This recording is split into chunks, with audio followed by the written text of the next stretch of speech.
Okay, so welcome everybody.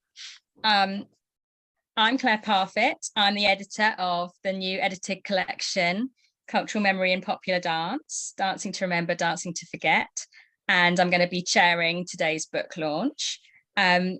We've got present today many of the contributors from the book from across the world.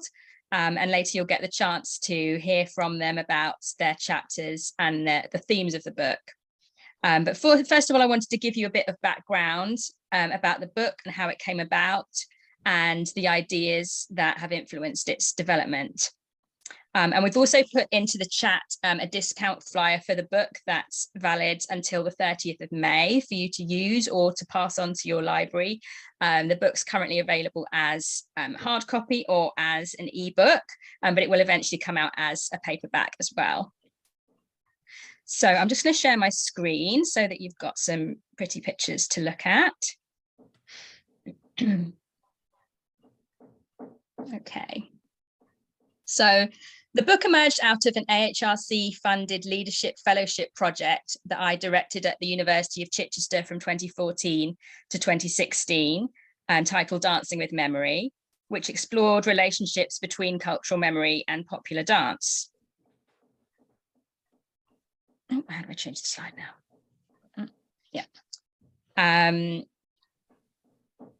My own archival research traced circulations of popular dance and cultural memory between France and the Atlantic world, focusing on dance forms such as the chica, which you can see on the left of your screen, the quadrille, the show, and the can-can. And on the right of your screen, you can see an image of the show in La Barrière in Paris. I was also interested in bringing this work into conversation with other projects concerned with similar themes, but that focused on different dance practices. And the project facilitated these conversations through 2 symposia at Senate House, University of London, where we were hosted by the Centre for the Study of Cultural Memory. The success of these symposia led me to want to continue the conversations we had started. So I gathered together several of the presenters from the 2 symposia, together with further international scholars who'd responded to a call for contributions. And we submitted a book proposal to the Palgrave Memory Studies series, which was accepted. In putting together the collection, several things have been important to me. Firstly, that the book is truly interdisciplinary in drawing both on the discipline of memory studies and on the young discipline of popular dance studies, as well as on the variety of disciplines that the contributors bring to the table. This is not the first publication to point out that people collectively remember and forget shared pasts through popular dance, and I give a detailed history of this interdisciplinary terrain in the introduction. But it is, I believe, the first book to bring together a range of scholars working at this particular intersection, so that themes and comparisons can be drawn out, as you'll hear later in the session. I hope that this interdisciplinary dialogue will contribute both to memory studies and to popular dance studies, as well as to a range of other disciplines. Secondly, in writing the introduction, it was important to me to emphasize how much critical thinking around popular dance and cultural memory has been influenced by writing that reflects on the ruptures and restitutions of embodied memory caused by colonization, Atlantic slavery, and race relations in the Atlantic world.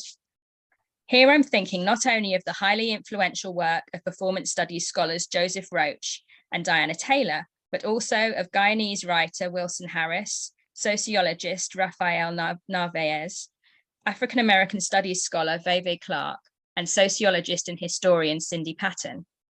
This work has emphasized that for minoritized communities with few other resources, popular dance practices can offer means of transmitting and transforming trauma, as well as what Narvaez calls somatic resistance in the face of colonial attempts to rupture history and erase memory. These memories of difference, as Clark calls them, can persist in popular dance forms, even when they're adapted for the theatrical stage, in Catherine Dunham's work, for example, or appropriated in textual, visual, or digital forms. The politics of the movement of popular dance as counter-memory across embodied and mediated forms around the Atlantic world remains the focus of my ongoing research. Finally, it was important to me to bring together in this edited collection a group of scholars of different disciplinary perspectives, career levels, and geographical locations to indicate the breadth and depth of work in this area and the multiple positionalities from which it can be approached. The contributors were spread across 5 different continents and wrote from locations including Australia, Canada, Ecuador, France, Ghana, New Zealand, the UK, and the US, from Texas to Alaska. Several of them met in person at the original Dancing with Memory Symposia, and they've also been in dialogue by reviewing each other's chapters. I'm thrilled that Zoom makes it possible for many of them to join us today to discuss and celebrate their work. I'm going to stop screen sharing now.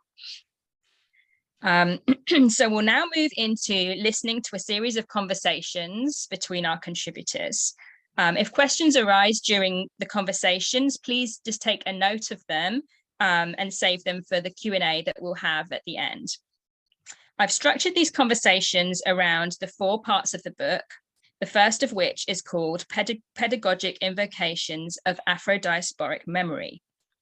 Now, this part includes 3 chapters: Tap Dance and Cultural Memory, Shuffling with My Dancestors by Janet Schroeder; Salsa con Afro, Remembering Afro-Cuban Roots and Negotiating Appreciation and Appropriation in the Global Cuban and Latin Dance Communities by Elizabeth Anaya; and Between Creolization and Kinesthetic Transnationalism, Zumba Fitness as Mimetic Parody and Ritual Reenactment by Aoife Sadlier.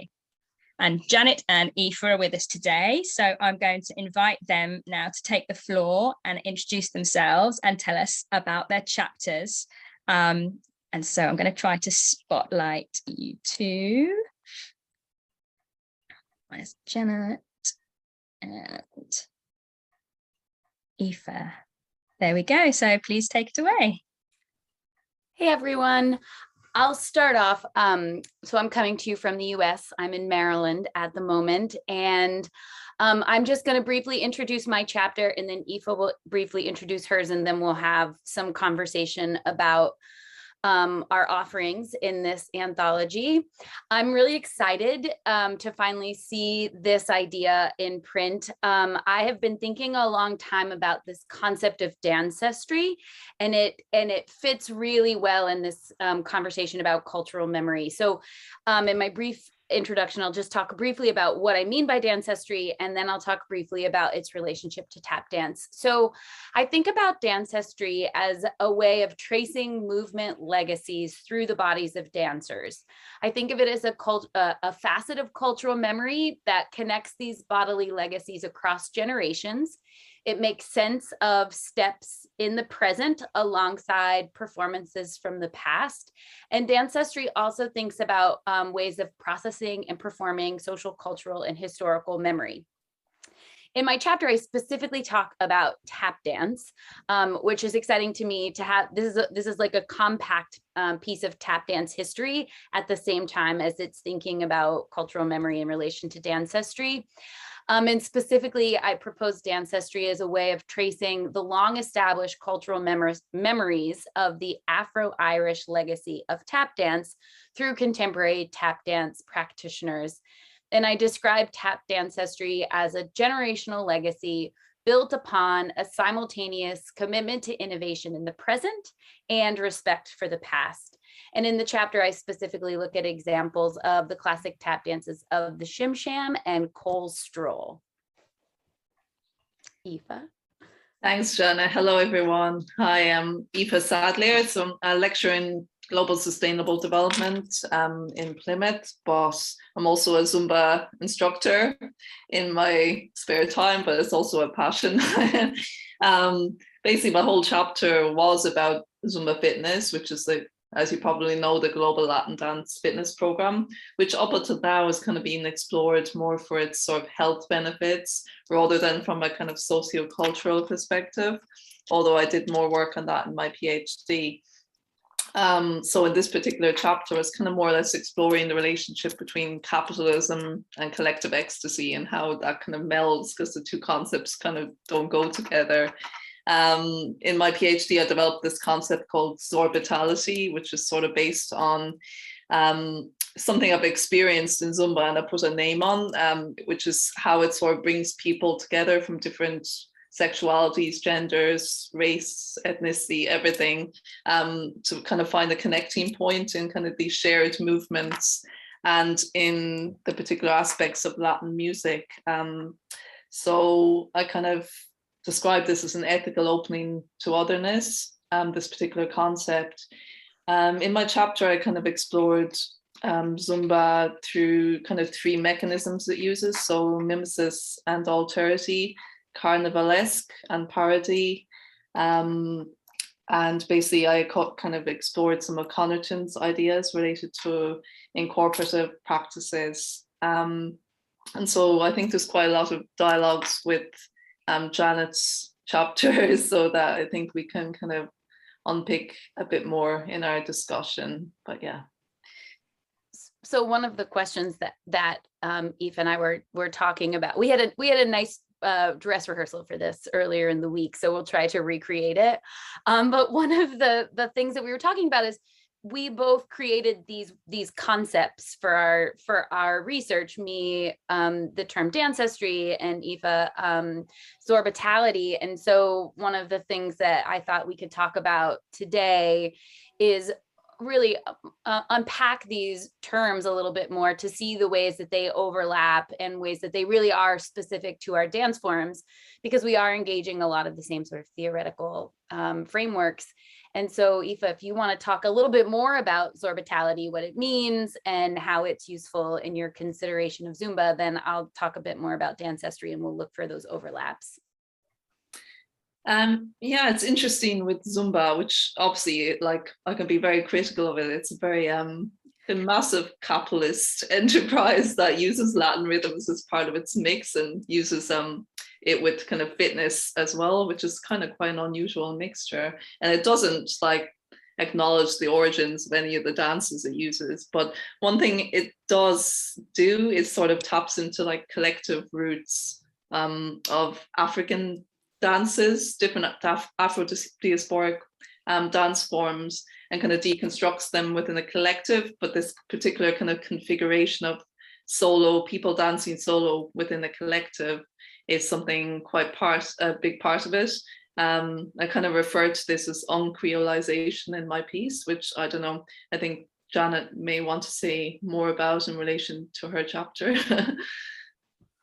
Well, I was thinking about the solo in the collective that is so important in Aoife's research is similar in tap dance, is that tap dance, and this is part of how dancestry kind of comes about as well, is that when people tap dance, when I tap dance with a group of people, we maybe we're performing unison steps and rhythms, but we have so much space for our own individual kind of performance of that. And that kind of relates to what Aoife was just saying, but also in terms of dancestry is a similar sort of singular and plural, in that I think that dancestry allows me to think about the relationship between my tap dancing in the present with tap dancers also in the present, who maybe I'm not directly in contact with, but also tap dancers across time. So when I perform Cole's Stroll, which was created by tap dancer Honey Coles in the middle of the 20th century, which he built upon, he was building upon the minstrel dance of the walk around when he built Cole's Stroll, that when I'm performing that in the present, I argue through the concept of dancestry that I'm also connecting to this longer legacy. So though I have my solo experience or my individual experience, it's not separate from that longer historical trajectory of tap dance. And that's just kind of one way of experiencing that solo and the collective through tap dance. even, oh, and also you mentioned the diaspora, there is sort of a diasporic nature, which maybe this will lead back to the uncreolizing. I mean, tap dance is an African diasporic dance form. It is theorized by Constance Vallis Hill as being Afro-Irish fusion. And I think Dancestry also is a way of naming or honoring, is a way of honoring unnamed dancestors that are part of the, African diaspora. Yeah, I feel like I have more to say about that, but I kind of lost the thread. But you were mentioning, Aoife, the concept that you use in your chapter of the uncreolized. Yeah, I mean, Zumba, it's interesting, like connection and disconnection with what you just said, because it's like this mishmash of different dance forms, like some kind of weird fusion of things where roots aren't really acknowledged half the time, but then it kind of opens up possibilities for new interpretations, because when you're not dancing in the kind of couple form, which was kind of more or less brought in from the European side in Latin social dance, then there's a lot of new configurations opened up in terms of, say, you can be doing a certain rhythm with your feet, but then doing something very different with your arms. In a way, it's like combining all these different influences, but in an unusual way.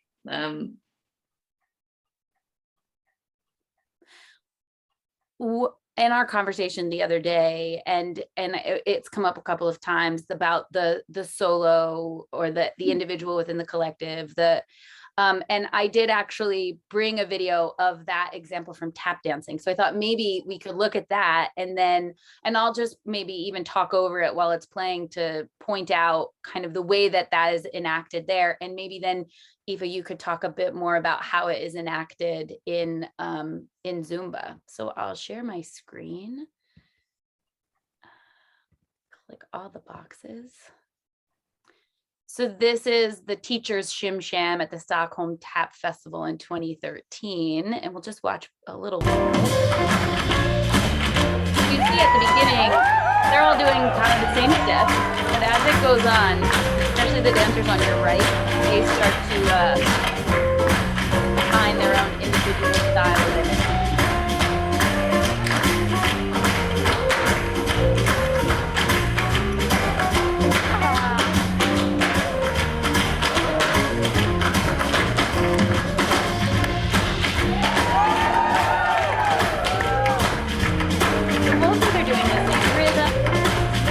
But the personal expression in the upper body starts to be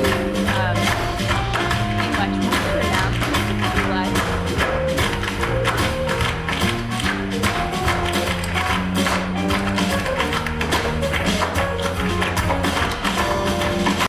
And I will stop it there, but it goes on, and as I was saying, like the dancers on the right side of the screen, they continue to pull further and further away from the classic choreography, but yet they're still doing the same dance. And so this like individual within the collective, this connection between dancing in the present and dancing with a long legacy of dancers, all of that I feel like really stands out in terms of tap dance in that video.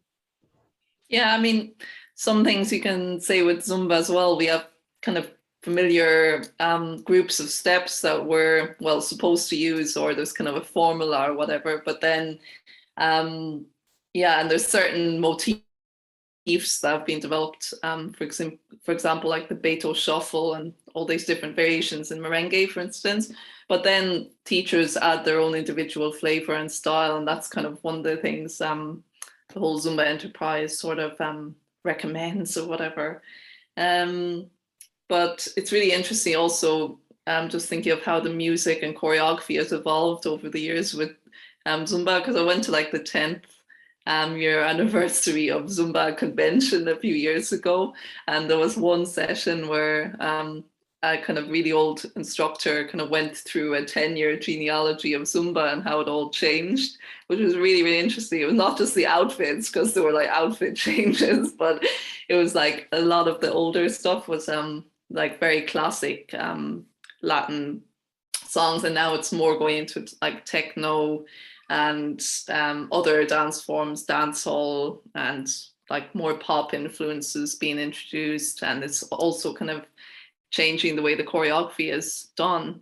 So yeah, it's interesting what you just said.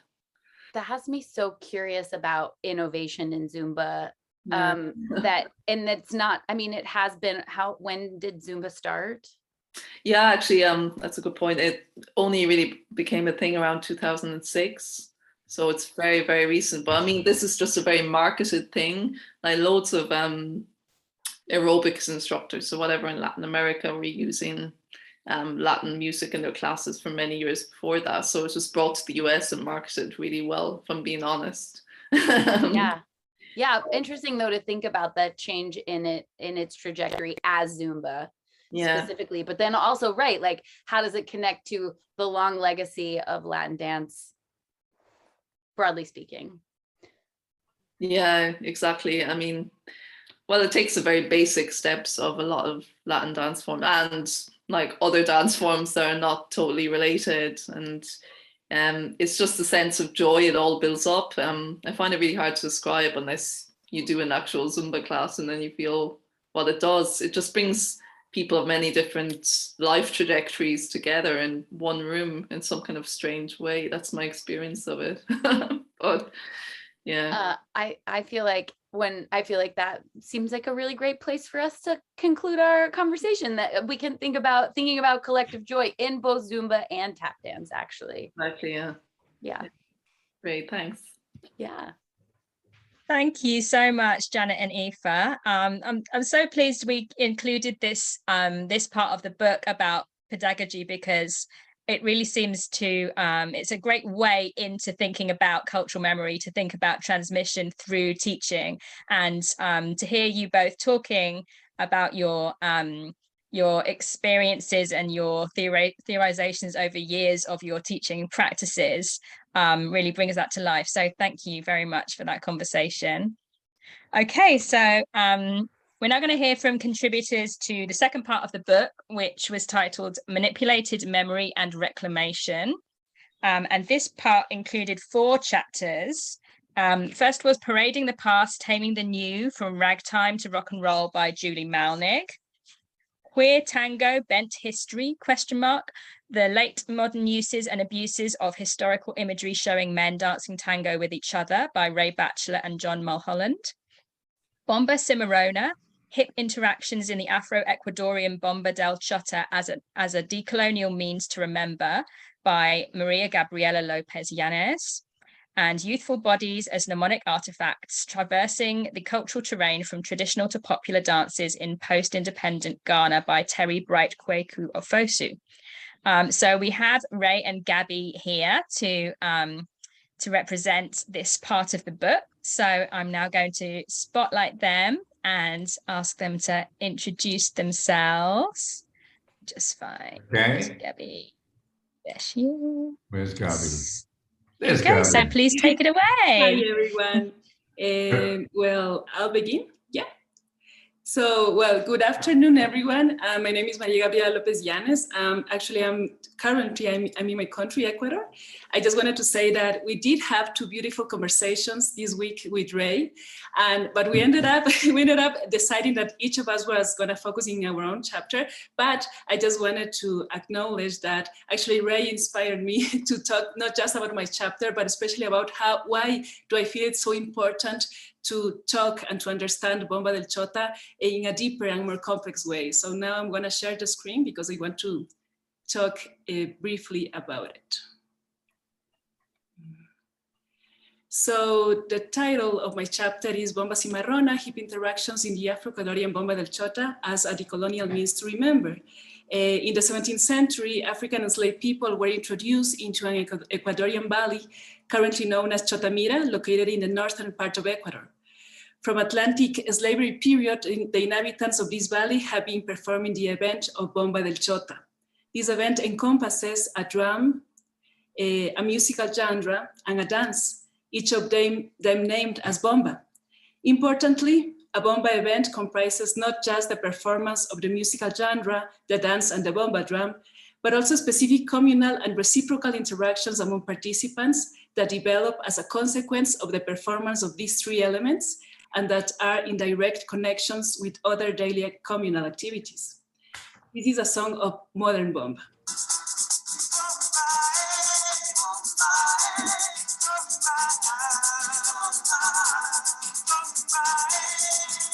I can't hear that. I don't know if others can hear that. You all okay? Yeah, you can hear. Okay. Yes. Are you hearing that? Yes. So currently, the most widespread representations of bomba del chota focus on a female dancer smiling and moving her hips, which is actually pretty accurate since one of the main movements in bomba are the hips. As we can see in this couple registered by the Ecuadorian ethnomusicologist Carlos Alberto Cova in the 80s, la chicha y el trago no tienen anís, meníate, meníate, plantita de ají, como le menean las de por aquí. The thing is that bomba is much more than just the kinetic action of moving the hips. But why is it so important to understand that the dance of bomba del chota is much more than a woman moving her hips? I'm going to briefly answer this question through some sonic compositions, which are based on a diversity of sonic evidence related to how not just bomba del chota, but Afro-Ecuadorians' existence is perceived very often in Ecuador. I argue that racist and sexist approaches of hip movements in many representations of bomba del chota is the problem, since it reduces a whole knowledge system to a hypersexual and mechanic non-dynamic practice. So bomba is usually related to a practice from naturally happy and hypersexual people. Many times this hypersexuality has been represented through a sexy, usually mestiza, female singer's voice. Cintura que quiebra, todos a bailar, bomba, pa, pa, pa, pa, pa. Parece que la raza negra afecta mucho, ¿no? A ellos la más que todo identidad cultural, el ritmo y la sangre también son muy activos, ¿no? Hay que salvarles a todos ellos. Now, are these racist and sexist beliefs that are linked to the dance practice of bomba del chota related to how Afro-Ecuadorians are perceived in general? Yes, they are. Here is what is commonly said about Afro-Ecuadorians.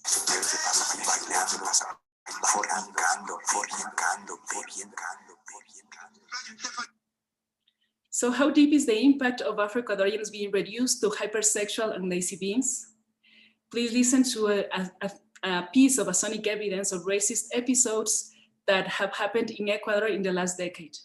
These were taken from a TV show and a political campaign. O sirven para vender cocada o para futbolistas, algunos, porque el resto, no estoy diciendo algunos, no estoy diciendo todos, porque el resto no tiene nada aquí. Nada. Amor, para que la concordia no sea de los negros.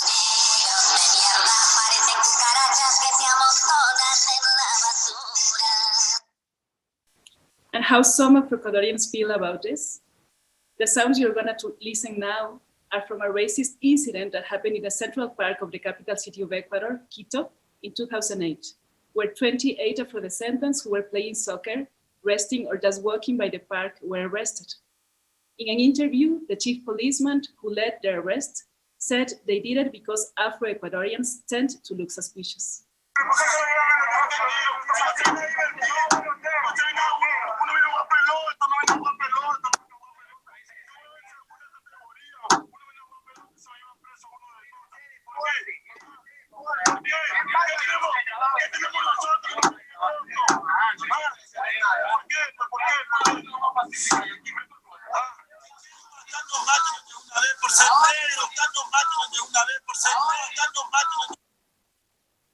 So what can we, as non-Afro-Ecuadorians, do about racism in Ecuador? We can listen and learn. Now we're going to listen to a song composed by the Afro-Ecuadorian academic and musician Diego Palacios Ocles and sung by him and other two members of the Red de Jóvenes del Territorio Ancestral Chota, Salinas y La Concepción, Kimberly Minda Borja and Henry Mendez, prior to an interview about the recent murder of the 26-year-old Afro-Choteño, Andrés Martín Padilla Delgado, on September 2018. Andrés was unarmed and shot in his back by a policeman during a protest in Chota Mirabal.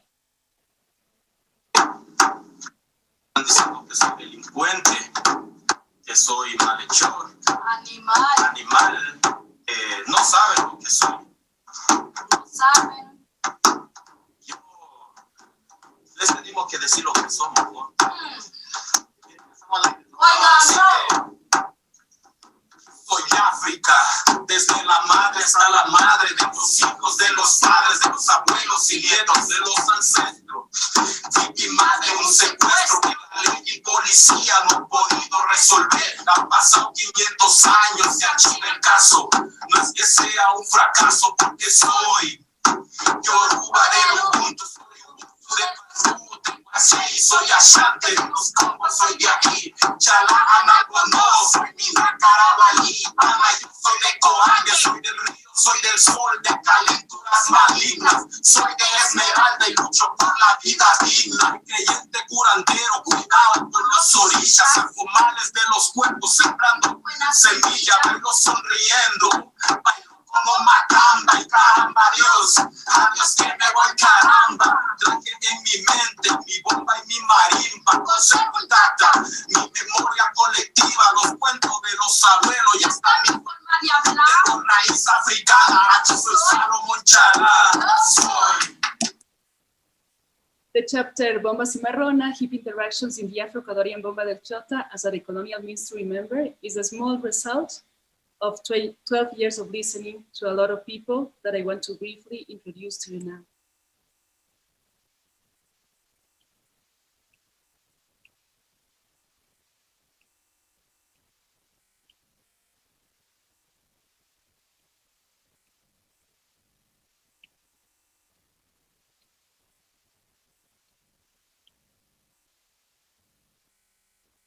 Thanks for listening.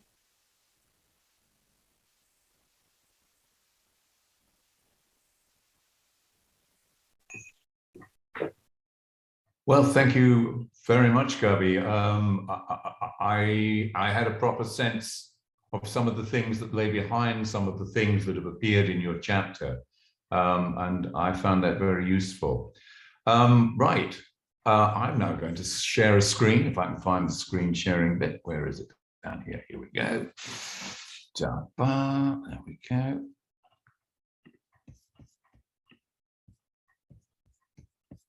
Okay.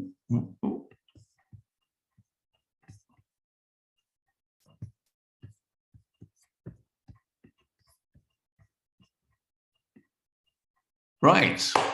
Hello. My name is Ray Batchelor.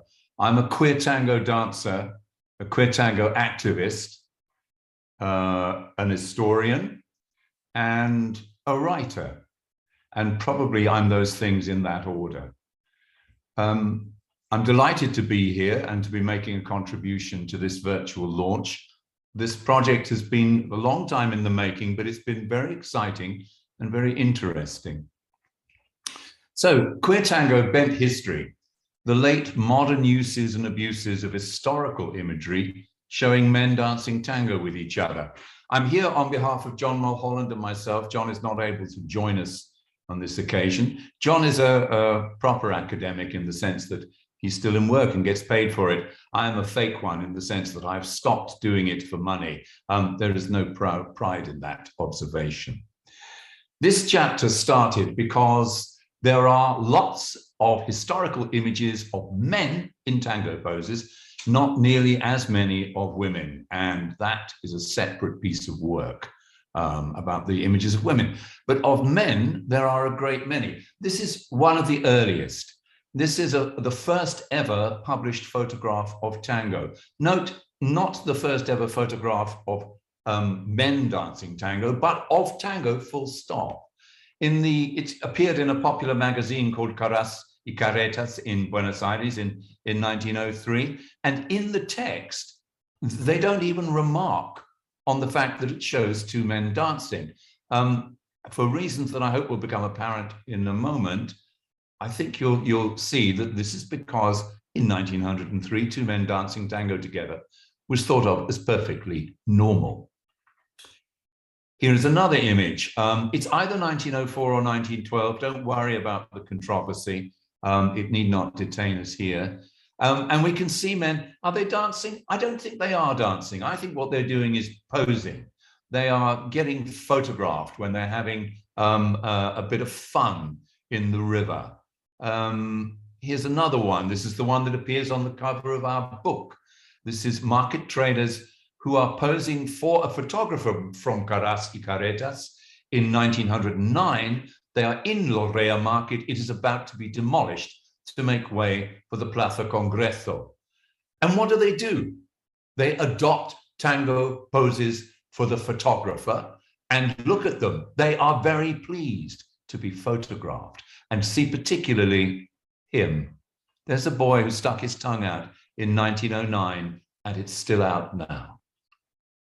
This is the most frequently reproduced image of men in tango poses. It crops up in countless different circumstances and is probably the most well known. There isn't a date for it. I tried to work it out when I went to the Archivo General de la Nación in Buenos Aires, but their indexing was so strange that I couldn't actually get to the bottom of when it was taken. So what we have is a genre in Argentina and Uruguay of men in tango poses being photographed together. The question arises about the origins of these photographs, but the particular interest of this chapter is not that, it's how those images get used today. This is a page from a mainstream tango website, and it has one of those images or a cropped part of one. And it's used here to raise the issue of why it would make sense for men to learn to follow. That's today. So it's a piece of imagery quite shorn of any historical context or antecedents, but used for contemporary purposes. Men tangoing with men. It's a question that they're posing for the contemporary readers, but also one historically. This is the convenient standard history of why men danced with men in Argentina and Uruguay at the turn of the last century. And it runs like this. The young men who made up most of the immigrant population of those countries came without family, and it ended up with a population where men outnumbered women 7-1, approximately. The men, it is said in this standard convenient history, only practiced with one another because women were in short supply, so they wanted to become accomplished dancers in order to secure the favors of women. There is a subtext to this particular narrative, so they weren't gay. That's a relief, isn't it? So that is the convenient standard history. If you want a more unpacked version of some of the alternatives to this, I recommend to you a free ebook that you can download from the Queer Tango Project website. Queer Tango History is making a start. One of the chapters looks at exactly this issue of why men might have been dancing together and why they might have wanted to be photographed, either dancing or posing together. Here we have a tango website for a mainstream tango outfit, a heterosexual one. It includes quite a scholarly piece about reflections on the origins of tango. And in there, almost inevitably, is this image, the famous one. But the curious thing is, quite often this image crops up and it's not used. It's not analyzed. It's not even looked at. It ends up being there as a sort of sign that the people who have put this together know that tango had a history, and that in that history, men danced together. Beyond that, there's almost nothing. So this image is used as a part of a system of signs of authenticity, not used as evidence. In the chapter, we pose the question, does it matter if contemporary uses are at odds with historical truths? And I put the truths in inverted commas because these images are open to several interpretations. Essentially, what we're doing here is a sort of queer historiography looking at these images. So does it matter? The Queer Tango Image Archive has, the Queer Tango Project has an online archive of these historical images and does its best to try and work out how they came into being. Sometimes how the images are used are at odds with that. Does it matter? Well, the answers are 1, no, and 2, yes, as I'll explain. So starting with no, here we have a web page from a London magazine called Time Out, which is a sort of listings magazine, and it has an article there about a queer tango teacher coming to do some guest teaching in London. There is the inevitable image, indeed chosen, I think, by the teacher Mariano Garcés. Probably the people that we're looking there are not gay men. Does that matter?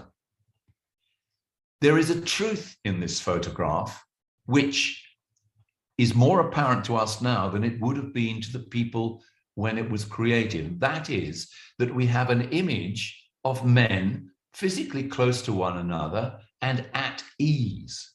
The reason that it looks strange or remarkable to us is to do with that rather dreadful homosexual crisis that there was after the Second World War. And we tend to look at the imagery through that sort of panic.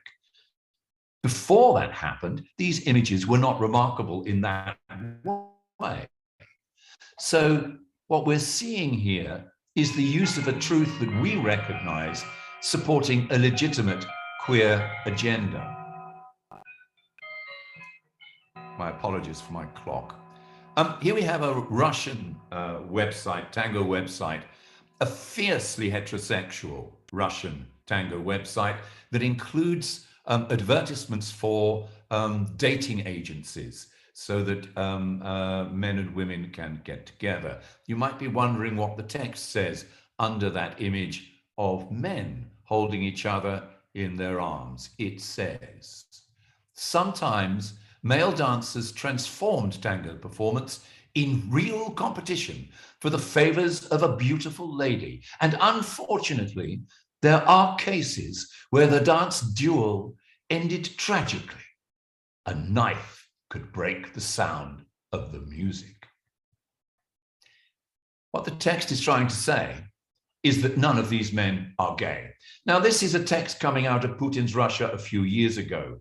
It loses some of its comic edge for us listening to it now because Russia has invaded Ukraine and because concepts of masculinity are absolutely at the center of why that war is being prosecuted in the way that it is. So there we are, queer tango history. As he said, we had some really, really interesting conversations about the similarities and commonalities between our work. We have both read the other chapters as well, and I realized that there are links to be made both with Julie Malnick's work, Parading the Past, which is looking at ballroom dancing in the early and mid to little later 20th centuries, and also to Terry's really interesting work on youthful bodies as mnemonic artifacts. So the links are there. What might they be? This is a little stab at them, and I realize there's one I've left out. So dancing bodies, or in the case of the chapter I'm speaking about, representations of them, as historical documents of remembered or of constructed histories. Dancing bodies or representations of them as sites for exploration and redefinitions of the erotic. And dancing bodies or representations of them as expressions of group or national identities. And I think the one that I might also have put in here is dancing bodies or representations of them as tests of the authenticity of dancing. So that's a taste of the chapter. This is a piece of sheet music which shows men dancing together for comic purposes, called The Penultimate Tango. We translate it from the French. And this is the interim end of my presentation. And I will now stop the share and perhaps, how are we doing? Ooh, Sorry, how are we doing for time? We're fine. Thank you, Ray and Gabby. Okay. That was really great. And it reminded me about why I'd put your chapters together as well, thinking about queer and decolonial reclamations of cultural memories of popular dance forms. So perhaps that adds to those themes that you were talking about.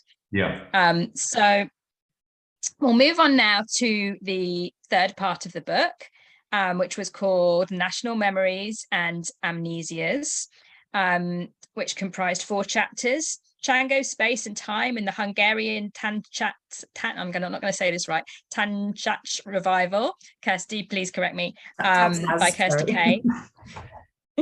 National Identity in Philippine Folk Dance, Changing Focus from the Carinosa to Tinikling by Declan Patrick. Archive and Memory in Cuban Dances, The Performance of Memory in the Dancing Body as Archive in the Making by Elena Jabari. And Courting Disaster, quote, I Don't Remember Anymore, The Forgetful Dancer and the Body Politic in the Sound of Music, 1965 by Priya A. Thomas. And we have Kirsty and Elena representing this part. So I will find you and spotlight you. Kirsty. And as more people join the call, it gets harder and harder to find the people that I need to spotlight. There we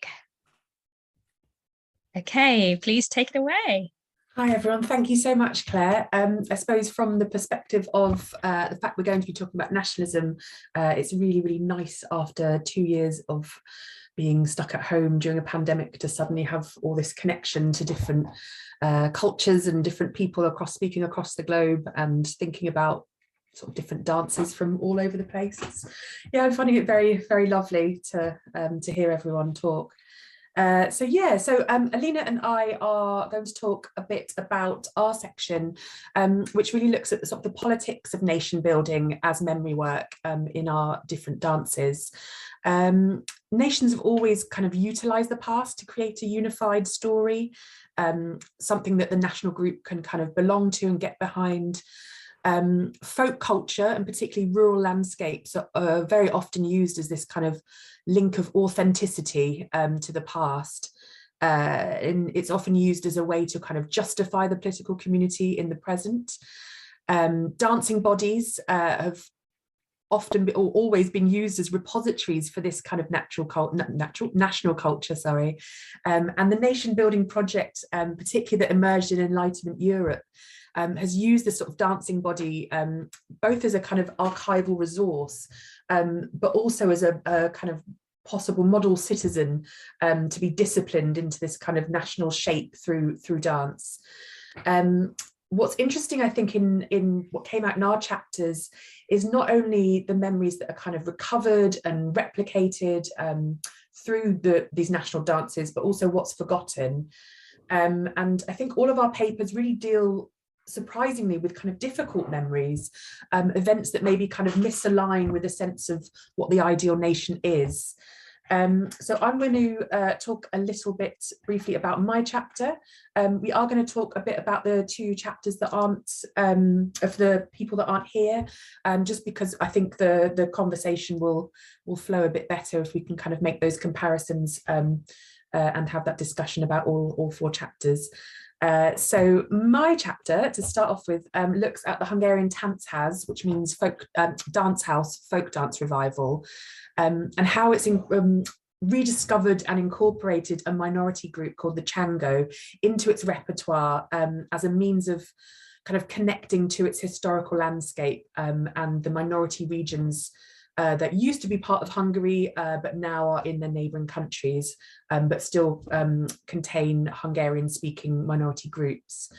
So the Táncház movement, it was a movement that emerged in the 1970s during communism in Budapest, and it was a form of social folk dance that was really kind of countercultural movement, standing in opposition to the kind of state-sanctioned folk ensembles that were being performed on stage. it was largely kind of young people. They began to rediscover these kind of national folk dances. And so they started to travel across the border, particularly to Romania, to sort of discover these dances. And what they found was actually there were communities of Hungarians living in a very, perceived to be very authentic, traditional way. So what they brought back to Budapest was not just the dances, but also a desire to recreate the social conditions that they found in the villages.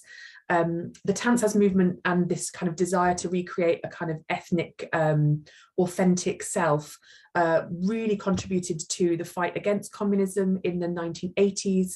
And then since the end of communism at the end of the 1980s, early 90s, the Táncház movement's become very much part of kind of official state culture. And it has been very much at the forefront of kind of politics, I suppose, really reflecting the desire to protect the minority groups. I think I've talked enough about that. So I'm going to show you a couple of very short videos about that show some of the dances from a camp that I visited that I write about in my chapter in northeastern Hungary. So I will now try to share my screen. Okay, so these are just two little short videos. Maybe we can.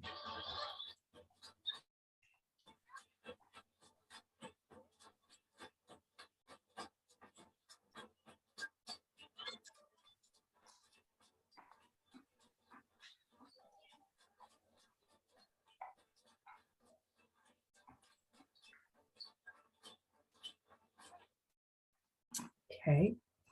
So that's just, an example. So the Chango folk dances are circle dances. So that's just an example. And I'll show you another short clip.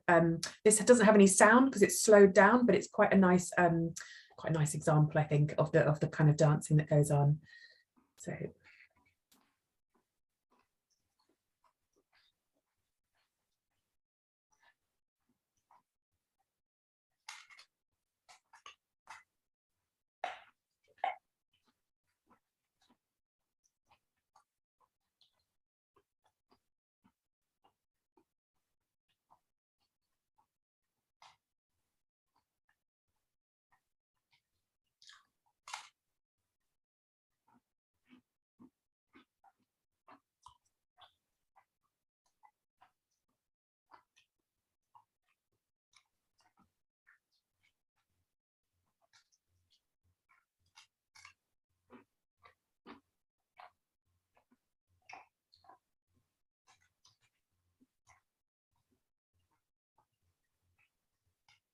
Okay, right, I will stop there and I will stop sharing my screen. Okay, so I'll pass you over now to Alina, who will talk a bit about her chapter. Hi, everyone. So I think I will just introduce Declan's Patrick chapter first, and then I will speak about mine. So yes, Declan Patrick's chapters entitled, I think you have the title in the chat, but so it's called National Identity in Philippine Folk Dance, Changing Focus from the Cariñosa to Tinikling. And so in these chapters, he considers the types of colonial and post-colonial remembering performed by two folk dances claimed, and which is very interesting, at different times to be the national dance of the Philippines, so Cariñosa, and then Tinikling. And so through these two examples, he explores the shifting nation building narratives through dance and precisely interrogates what is chosen to be the legitimate memory at different times and what has to be forgotten in order to build the post-colonial nation, as well, obviously, the underlying system of values, either colonial or post-colonial, that is embedded within the dance performances, such as gender roles, for instance, and religious moralities. And so it also echoes nicely what was said before, I guess. And so my own chapters entitled Archive and Memory in Cuban Dances, the performance of memory and the dancing body as archives in the making, draws on the fieldwork, ethnographic fieldwork I did in Cuba, as well as archival research. And so this chapter deals with different kinds of archives related to popular Cuban dances. And the classical archive, I mean by this, the like documents and reports produced under Fidel Castro's government. The recording made by the Conjunto Folclórico Nacional, which was this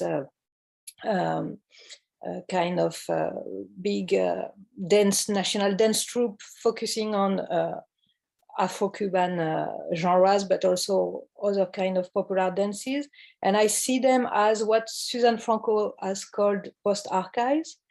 And lastly, the dancer's body apprehended as an archive in the making. So through these different kind of archives that I compare, I aim to show how these archives entail different political and affective temporalities with regard to dancing bodies in two main ways. So on the one hand, how the performativity of the archives has actual feedback on the practice, on the dance practices themselves, and also on the discourses about them. And on the other hand, how the dancer's body activates the archival potential of the dance performance, blurring therefore the temporalities between the act of dancing and the act of archiving. So that's all for now. Thanks, Alina. And then I'll just tell you about Priya's chapter. So the final chapter in our section examined a scene in The Sound of Music where Maria teaches the Ländler dance to the children, and then she forgets the steps. I did find a clip of this on YouTube, but I had slight worries about the kind of copyright implications of showing it. But basically it's a scene, she teaches the dance to children. She then, I can't remember the name of the man in the Von Trapp, the head of the household. Then they start dancing together. She said that she didn't really know the dance, but then she seems to kind of remember it quite well. And then this kind of moment happens where she pauses and takes a step away and kind of frightfully says that she's forgotten the rest of the steps. And so this excuse my pronunciation, Ländler dance, it's a folk dance from the Austrian highlands, and Priya explores both how the dance is used as a sort of socially regulating force within early modern nationalizing processes, but also how the moment represented on screen of her forgetting the dance moves is actually representative of the moment in history and in the sort of post-Second World War historical kind of consciousness in Austria. What they're representing on stage is the lead up to the Second World War, when political order was breaking down, and so it's also a moment of kind of coming to terms with the chaos that ensued within this kind of this bodily forgetting of a kind of what this national dance represented at the time. So those are the four chapters in our section, and we've got a few discussion topics. I think it was useful for us to kind of give an outline of all four chapters, because the themes, were really clear. I think one of the main things that came through was that when we think of particularly folk dance and traditional dance and state dance, we think of it as maybe a purely positive, maybe slightly kind of saccharine version of national history. But as I said in the introduction, what came out in all of them was actually quite kind of traumatic events are being processed, I suppose, through the body. In my chapter, I look at how the Hungarian people who are dancing within Hungary are kind of, they're trying to recreate a national self that was broken up after the First World War, when Hungary lost 2/3 of its territory, and is always perceived as a kind of national trauma. So through the actual dancing through dancing the dances of these minority groups on Hungarian soil is a kind of a reclamation of that sense of self. It's also no, I'll leave that point to the next topic. And then, Alina, I don't know, do you want to talk a little bit about how this kind of trauma idea kind of comes up in your chapter?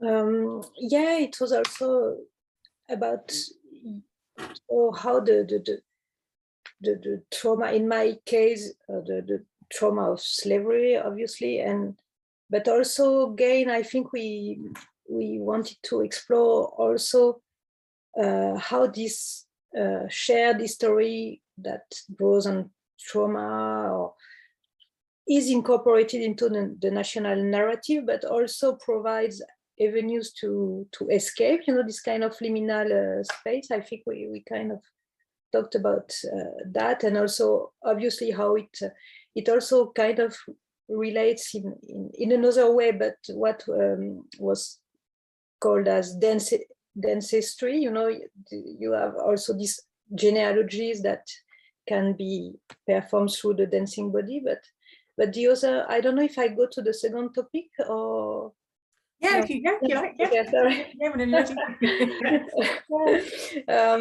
Yeah, because also another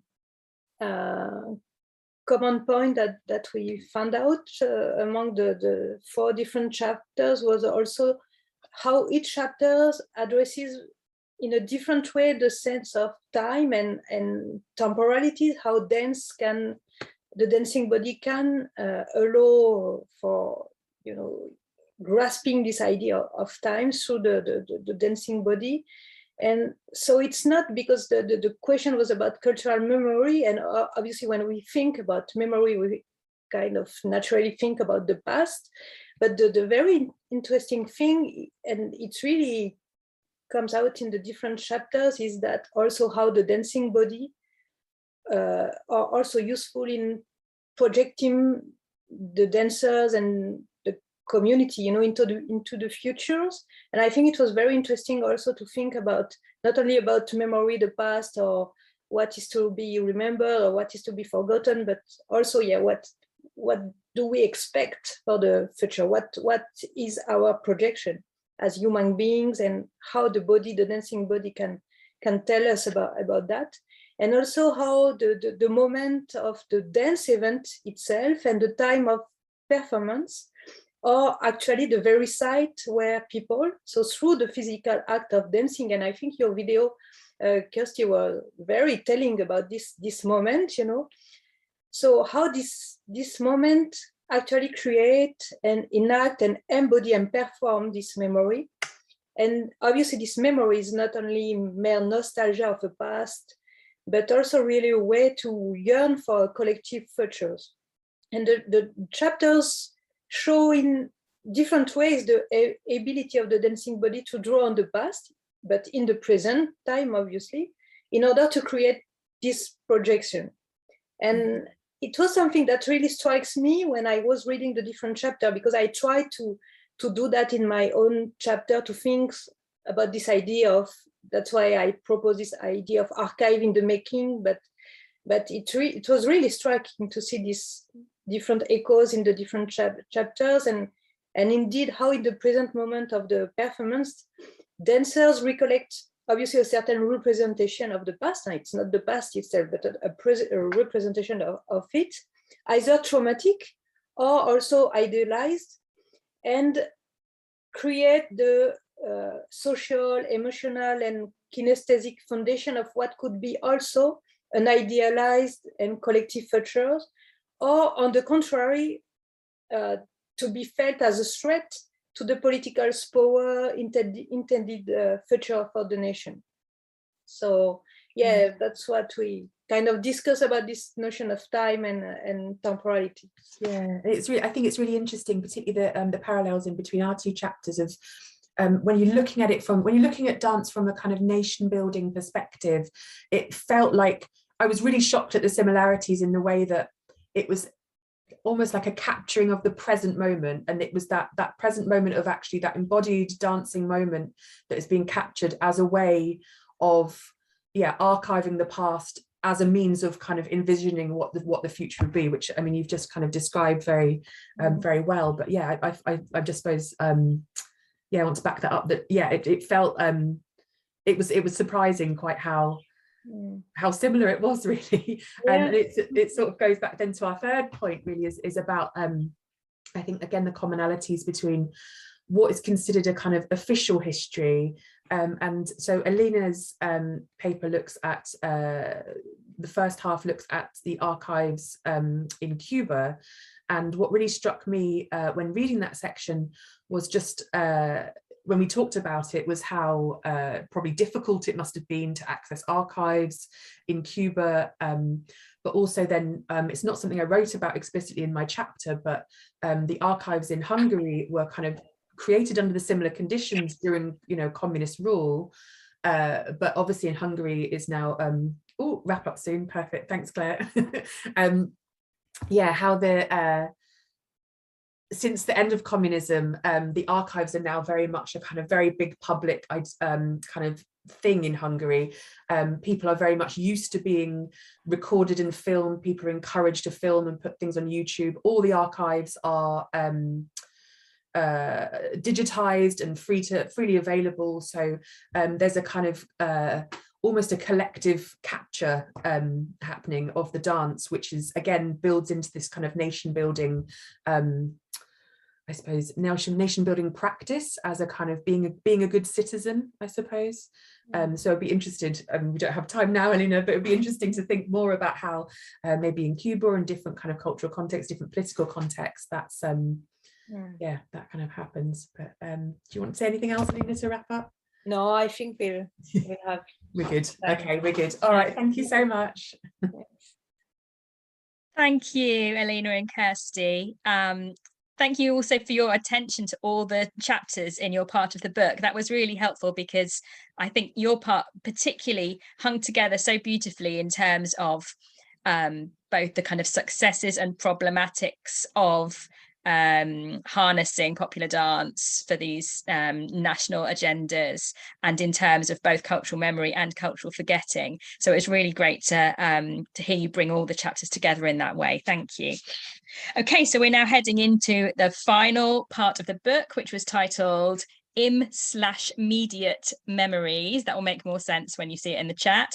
And this part had 4 chapters. Feeling with, moving toward, empathetic attunement as dance reconstruction methodology by Danielle Robinson.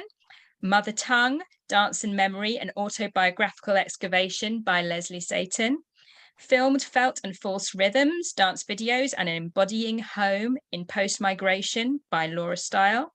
And the transmission of nostalgia and belonging in popular screen dance, or recollecting David Chazelle's La La Land by Eleanor Benthouse.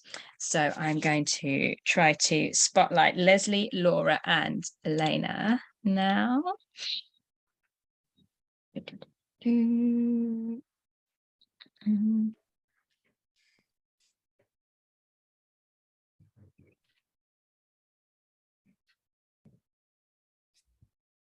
we go. Okay, please take away. Hi, everyone. Just a little presentation of part 4. So part 4 considers how mediations in the form of archival objects, video recordings, films, photographs, and music videos can transmit dance memories as feelings or affects. So the 4 chapters address different dimensions of effective memory transmission, foregrounding the personal and embodied experience of each author. And Danielle Robinson is not with us today, could not be with us today. So our discussion will mainly address our 3 papers. So Leslie's, Elena's, and myself. So we'll first briefly introduce our chapters and then discuss of some of the themes that tie our papers together. So maybe Leslie, do you want to start? Sure. In Mother Tongue, Dance and Memory, an autobiographical excavation, I look back at memories of watching my parents dance when I was very young. I join personal and cultural memory to imagination, mediation, identity, and embodiment. I consider ways that autobiography figures in my movement and language as performance, fiction, history, and critical lens.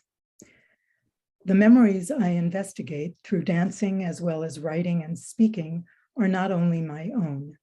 They emerge from and overlap with those of my parents and sisters, and with the films that variously intersect with them, contributing to my post-Holocaust Jewish identity, and producing new possibilities, such as my mother doing the Madison in a film by Jean-Luc Godard. What I do here is channel with love and my dancing body, my parents, not only as I recall them dancing, but as they might have been before I was born, and as they were a part of a collective historical recovery. Thank you, Leslie. Elena, do you want to share? Yes. Hi, everyone. My chapter is about mediated affective memory, specifically in relation to popular dance on screen, specifically in the film musical. And it's kicked off by me basically unpacking the nostalgic feelings that I had when I went to the cinema to watch Damien Chazelle's 2016 film musical La La Land. And the film was so kind of saturated with nostalgia, but I started thinking about this a little bit more, what that means, how this affects the memory that I have of the film itself, and also of all of the dance films and musical films I've seen in the past. And I use specifically Svetlana Boym's conception of nostalgia to think through how the film does nostalgia and how spectators do nostalgia. And I have two modes of nostalgia I look at. So I look at restorative nostalgia, which is about how the film is nostalgic in itself, specifically for the white Hollywood musical of the golden age. And very clearly, it makes that very clear that this is kind of a romanticized, idealized version of that time. And then I look at reflective nostalgia, my own, but also specifically the film critics who kind of poke holes in that idealized version that the film tries to put forward and fills in those holes with other memories, reflections on race in the Hollywood musical, and just generally kind of unpacking the kind of assumed white narrative that the Hollywood musical usually puts forward. And that's what I do in my chapter. Thanks, Elena. And so about myself, so I'm an anthropologist, and I would describe myself as a social dancer. I practice dances that are at heart club dances and participate to Parisian clubbing cultures. And so my paper examines a YouTube mediated conflict around filmed, felt, and false rhythms, around originals and copies, around dance lineages and artistic hierarchies. And this YouTube-mediated conflict pits two popular dance and music artists against one another. One is an Ivorian artist, DJ Arafat. He's a singer. DJ is the name that all of these singers are given in this music genre called coupé décalé, but this is very detailed already. And the other artist is a Parisian artist of Congolese origin, Jessie Matador. And in the videos which they address to each other, they both embody rhythms through dance, trying to prove their seniority or their closeness to an original rhythmic source. And there's much debate about which music genre is at the origin of the rhythm that they both embody. And Jessie was my dance group leader when I was carrying out field work between 2004 and 2014 in the Parisian so-called Afro scene. And so although I look out onto the global or transnational in this paper, my perspective is anchored in my Parisian field site. And so this conflict, which at first may appear as a micro drama in a cultural niche, led me to pay attention to the ways in which Afro-Parisian young people navigate, unsettle, and complicate narratives of transmission, belonging, and cultural memory, and how these are reworked through mediated dances, from video clips to YouTube interpolations. And I explore in particular the sensory experience procured by filmed dance music, which always go together, circulating within transnational circuits that bring together artists and fans from Francophone Africa and its European diaspora.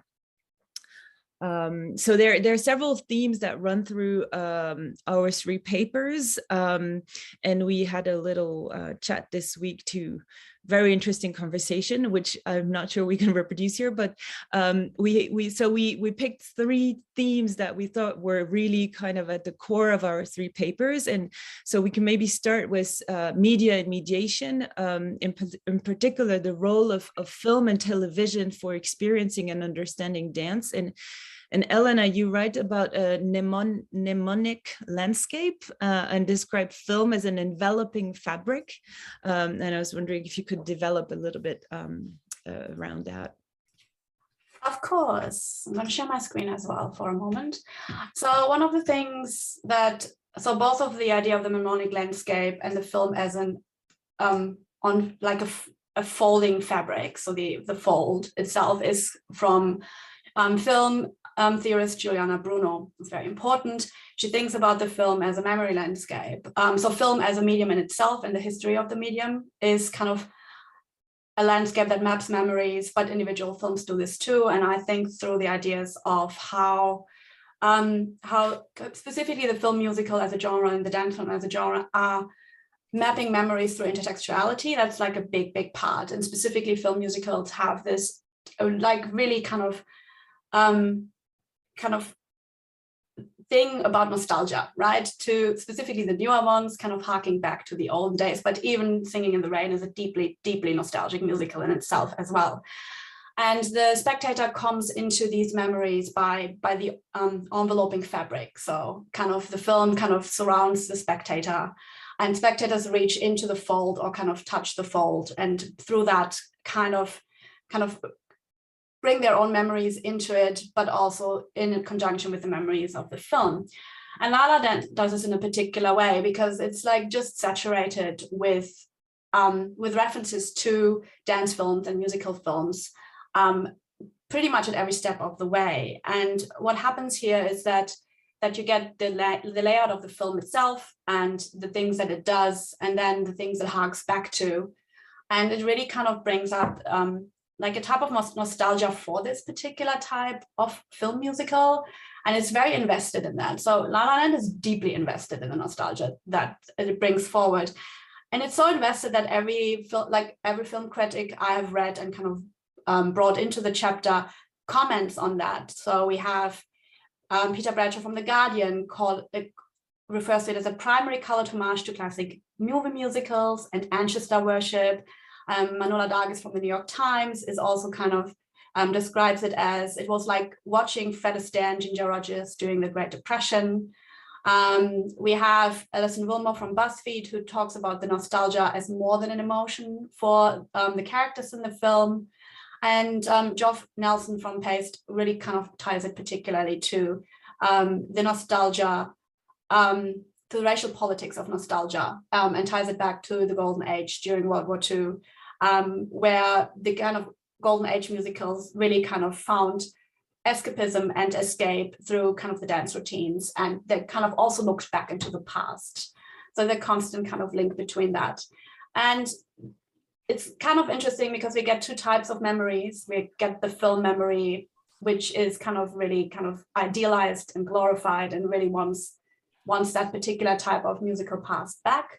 And then on the other hand, we get spectators who come from different memory places and who see that this is an idealized version, and it completely ignores specific narratives of LA itself as a kind of film city, the history of Hollywood, the way that that specifically Black dancers and Black creators were often put into the background, not mentioned, and the way that also even in the movements, Gene Kelly, Fred Astaire, and others definitely kind of utilized Black American vernacular dance styles and kind of embodied rhythms. And so they poke holes in this kind of narrative. And for me, this is really interesting to kind of reflect on how film works and what film does with memory as also a memory medium in itself more broadly. So. Thank you, Elena. Maybe for the next question, I think Leslie, you're going to show us a few movements. So I don't know if we can unpin just our 2 other I don't know if it's important, but Leslie, because you insist on the way that we reconstruct and reimagine our dance memories, and that's also is really a theme that runs through all of our papers, this idea of reconstruction and reimagination. And you write, I remember something, a plot, a sensation with certainty, but I am not sure whether it happened to me or I saw it in a movie or read it in a novel or conflated films in my own retellings. And for me, that sentence captures a little bit of what you're explaining there. I don't know if you want to develop a little bit and maybe show us a few things. Yeah. My memories are inseparable from the ways my sisters and my mother's versions have reimagined and retold them, as they have been represented in so many films, and as my parents restaged themselves and their lives in photographs and home movies. Imagining my mother as Anna Karina's character in Bande à part is one kind of conflation, and I've often planted bits of film movement and my mother's dancing, specifically her face, like that, and her version of the twist into my choreography. I'm going to read a few lines of description of dancing as my mother and just a bit of dancing. To show what she looked like, I have to get to the feeling of being her and of knowing that she was and that they were being looked at. I do this by sensing her dancing both alone. I don't remember this so much as I invent it to focus on my own body, and especially with my father inhabiting what I remember of her timing. I start with the head and face, slowly and deliberately turning my head and my gaze to one side, letting a slight smile emerge. I might lift my chin a bit. The tip of my tongue lightly touches my teeth, takes a little time to peek from between my lips. Finding her body, I imagine myself being a few inches taller with a narrower waist and fuller hips, slightly larger breasts. Her silky skirt brushes against my legs.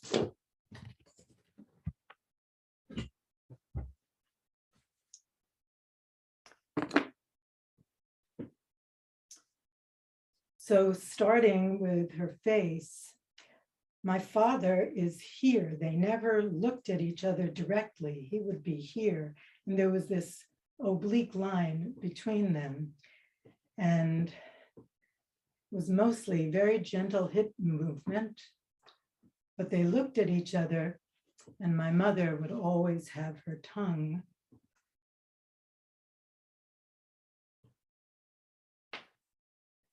and it wasn't salacious, it was beautiful. And they looked so connected.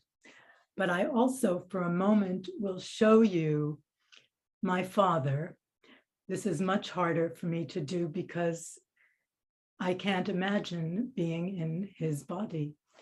But what I remember was him holding his arms in this way as though he were holding a partner, but this was what he was doing alone.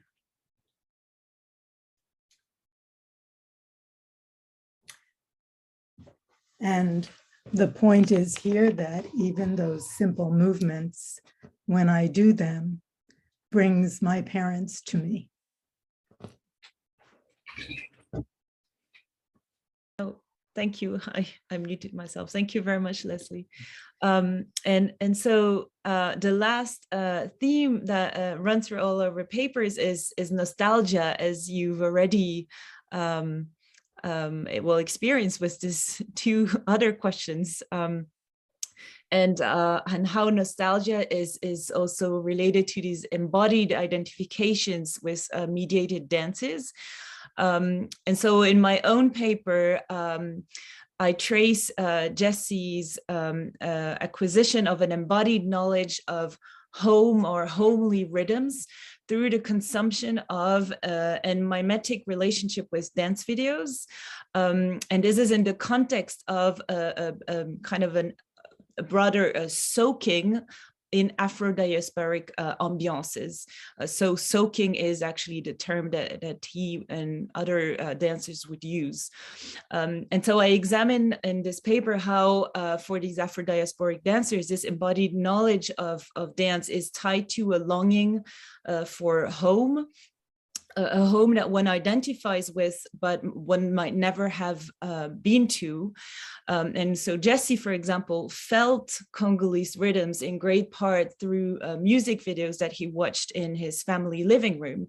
And so I want to show little excerpts of a 1996 tape by Congolese band Vinge Musica, which particularly impressed him and many others in their teens. So I'll just show it briefly, just an excerpt.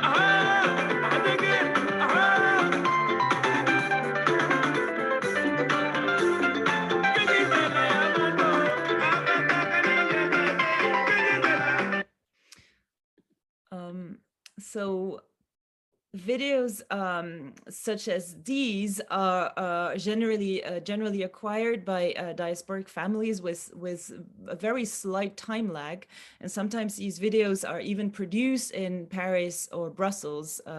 So in the 90s, in the 2000s, and today. And however, a longing for times lost can accompany experiences of these films by children of immigrants, because their parents back home, which these videos really evoke to them, is often the back then as well. And many Congolese immigrants to France actually do not have a chance to return to the Congo after their initial immigration, and even fewer to take their kids. So instead of simulating a trajectory through time, these films produce a temporal immediacy, and they accentuate identification for young people like Jesse, but they also simultaneously function as technologies of recall and feed sometimes untold and unspeakable melancholia of loss and exile.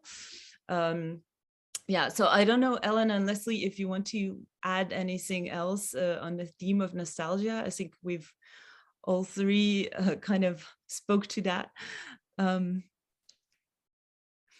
Well, thank you.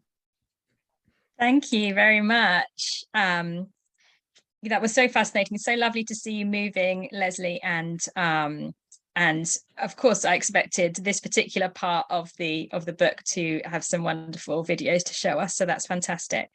Now we are reaching the end of our time, but if anyone has just one or two questions, perhaps we can squeeze those in. So you can raise your hand or put a question in the chat if you want to.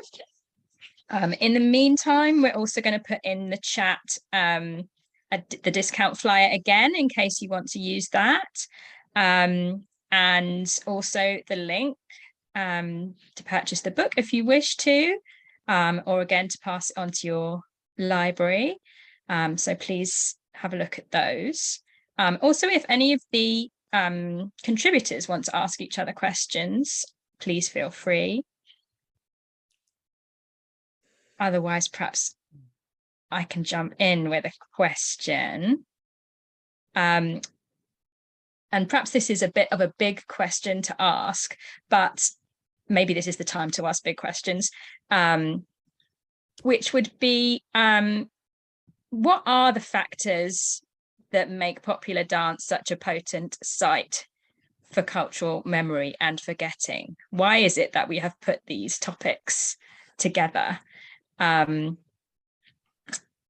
And I mean, for me, popular dance is so wonderful for this purpose, because there's always this combination of yesterday's steps and tomorrow's concerns. So there's always this kind of looking back and looking forwards at the same time, which makes popular dance this wonderful kind of pivot in terms of temporality that I think lends it to constructing memory and also to forms of forgetting. But I don't know if anyone has any other thoughts about why popular dance is such a potent vehicle for cultural memory or forgetting.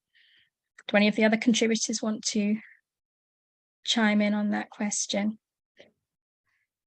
Right, please go ahead. If I may, I was very interested in what Kirsty Kay was saying about dancing in Hungary. And with regard to the potency of popular dancing, I'd be very interested to hear from Kirsty the extent to which the dancing that she's describing, which came out of a reaction against communism, how it now sits with what's happening in Hungary right now. That's the question. Sorry, there we are. Hi, yeah, absolutely. Thanks, Ray. Yeah, interestingly, it the narrative around the Tanzas movement is one of opposition. It's one of counterculture, and what it has done has fed into the oppositional rhetoric of the current sort of populist right-wing government.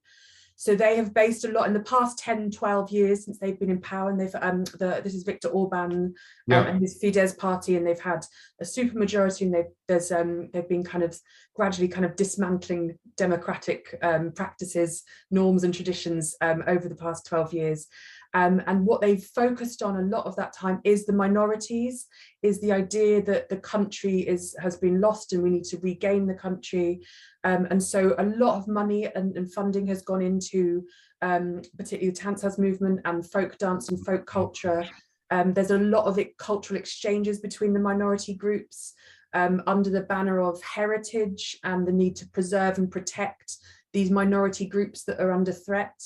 And whether or not that is overused, you know, there's a degree to say that's it's used, well, yeah, can it be said that it's used more for the people at home than for the minority groups? So they often tend to receive a lot more, I mean, some of the critiques I've seen, they tend to receive a lot more cultural heritage protection and support than they do maybe material support and things. You know, there's language and there's folk dance is the thing that kind of gets funded in the minority groups, and then it's very much used again as this kind of a co-option of the present as a to project an idea of a kind of eternal united Hungary that then sort of presents the nation as still being under threat, which is very much a political kind of a useful political position to be in, even when you're 12 years down the line of kind of being in power. I know there's not a lot of time, so I'll go quiet. Yeah, no, sorry. Thank you. Yes, Leslie. Yeah, this might be so obvious that we don't have to state it, but I will anyway. That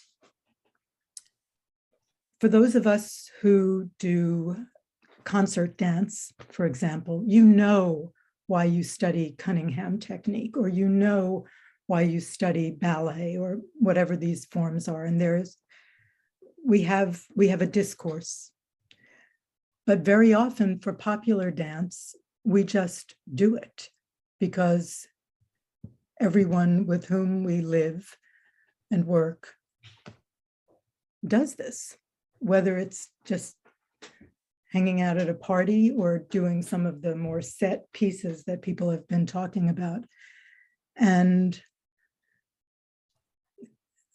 some of the the kinds of analyses we do of this kind of work are somewhat more remote. People can just say, I do it because I like it. I do it because I love to move. But they don't necessarily have the same kind of discursive clarity that they might over something that they